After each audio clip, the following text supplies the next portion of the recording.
Selamat siang, saya Olivia akan menyampaikan berita teraktual yang terjadi di seputar Sumatera Selatan dalam info hari ini, Senin di Palpos Channel.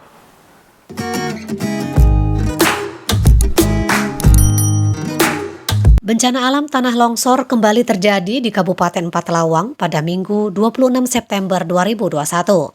Tanah longsor menghantam rumah warga Desa Lingge, Kecamatan Pendopo Barat, Kabupaten Empalawang. Berdasarkan hasil pemantauan, 1 rumah ambruk dan 20 rumah lainnya mengalami rusak berat.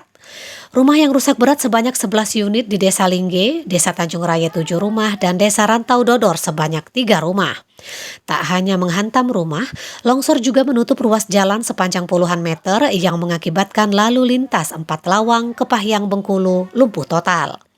BPBD Empalawang dan pemerintah setempat telah menerjunkan 2 unit alat berat ke lokasi untuk membersihkan eks material longsor yang menutupi jalan. Eli Puspitasari, warga Desa Lingge, mengatakan waktu kejadian dirinya bersama keluarga sedang tidur dan tidak sempat menyelamatkan barang berharga miliknya.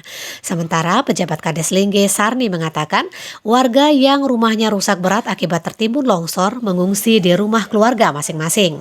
Sarni menambahkan tidak ada korban jiwa dalam bencana alam tersebut. Padli Boy melaporkan dari Kabupaten Empalawang untuk Anda.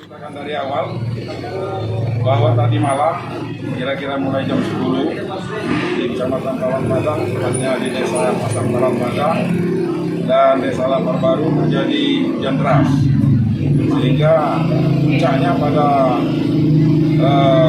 jam 00 tadi malam ada 3 anak sungai yang meluap, di antaranya Sungai Serpang, Sungai Kemaham, dan Ayinsing.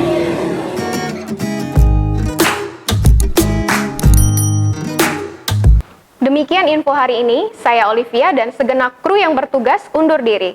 Selamat siang dan terima kasih.